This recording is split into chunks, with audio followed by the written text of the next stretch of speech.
మహబూబ్ నగర్ లో ముఖ్యమంత్రి రేవంత్ రెడ్డి బహిరంగ సభకు ఏర్పాట్లు పూర్తయ్యాయి. ఇక దీనిపై మరింత సమాచారం మా ప్రతినిధి అహ్మద్ అందిస్తారు.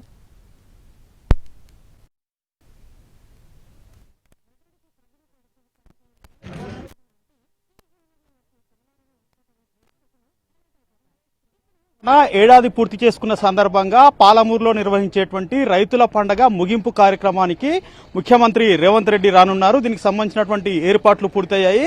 ఈ ఏర్పాట్లతో పాటు ఎంతమంది రానున్నారు, ఈ పండగ ఉద్దేశం ఏంటో మనతో మాట్లాడడానికి డిసిసి జిల్లా అధ్యక్షులు దేవరకద్ర శాసనసభ్యులు మసూన్ రెడ్డి ఉన్నారు. అన్న, ఏంటి అసలు ఈ రైతుల పండుగ కాన్సెప్ట్ ఏంటి? రేపు ముఖ్యమంత్రి గారి సభకు ఎంతమందిని గ్యాదర్ చేస్తున్నారు?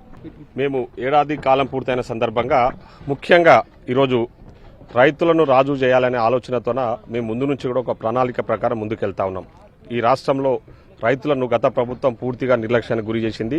కాబట్టి ఈరోజు రైతులకు వాళ్ళకు కావాల్సిన ఏర్పాట్లన్నీ కూడా చేసి, ముఖ్యంగా రుణమాఫీ విషయంలో ఎక్కడ కూడా కాంప్రమైజ్ కాకుండా, ఇన్ని ఆర్థిక ఇబ్బందులు ఉన్నా కూడా 18,000 కోట్ల రూపాయలు దాదాపు 22 లక్షల మంది రైతుల అకౌంట్లలో జమ చేసి ఈరోజు రైతుల ముఖాలలో ఆనందం వ్యక్తం చేస్తా ఉన్నారు. వాళ్ళు రైతు భరోసా కంటే ఇది ఇంకా చాలా బాగుంది. మాకు ఈ రుణమాఫీ ఇది మన బోనస్ వేస్తా ఉన్నారు కదా, రెగ్యులర్గా మా అకౌంట్లలో, అంటే మేము పండించిన పంట మద్దతు ధర వేసిన వెరీ నెక్స్ట్ డేనే ఈ బోనస్ అమౌంట్ కూడా మా అకౌంట్లలో వేస్తానందుకు చాలా సంతోషంగా ఉందని చెప్పేసి రైతులు ఆనందం వ్యక్తం చేస్తా ఉన్నారు. రైతుల కోసం ఒక సపరేట్ పండుగ దేశంలో ఎక్కడ కూడా గతంలో ఏ ప్రభుత్వం కూడా తీసుకున్నంత, అంటే చేయలేని పని ఈ రోజు మేము చేస్తా ఉన్నాము. రేవంత్ రెడ్డి గారు వచ్చేటువంటి సభకు ఎంతమంది రైతులు హాజరు కాబోతున్నారు? ఏర్పాట్లు ఎలా చేస్తున్నారు? ఈ సభకు దాదాపు 1,00,000 పైన రైతులు వస్తారని చెప్పేసి మేము అంచనా వేస్తున్నాం. దానికి సంబంధించిన పూర్తి ఏర్పాట్లు కూడా మీరు చూస్తా ఉన్నారు. ఇక్కడ అన్ని ఏర్పాట్లు కూడా చేయడం జరిగింది. అంటే మీరేమో రైతుల సంక్షేమ ప్రభుత్వం మాది, మేము రైతు పండుగ నిర్వహిస్తున్నామని చెప్పి మీరంటున్నారు.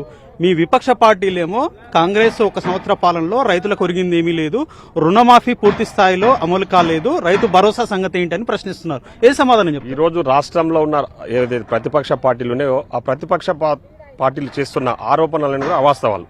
ముఖ్యంగా ఈరోజు రైతులకు సంబంధించి ఈరోజు మేము వచ్చిన ఈ ఏడాది కాలంలో 52,000 కోట్ల రూపాయలు ఈరోజు రైతుల కోసం ఖర్చు చేయడం జరిగింది. దాంట్లో రుణమాఫీ కానివ్వండి, రైతు బంధు కానివ్వండి, అదేవిధంగా ఈ బోనస్ కానివ్వండి, అదేవిధంగా పనిముట్ల మీద ఇస్తున్న సబ్సిడీ కానివ్వండి. ముఖ్యంగా ఈరోజు పంటలు నష్టపోతే రైతులు, మన అకాల వర్షాలకు పంటలు నష్టపోతే రైతుల అకౌంట్లలో మేము అధికారులను పంపించి అంచనా వేసి 10,000 రూపాయలు డైరెక్ట్ రైతుల అకౌంట్లలో జమ చేసిన ఘనత మా ప్రభుత్వానికి ఈరోజు.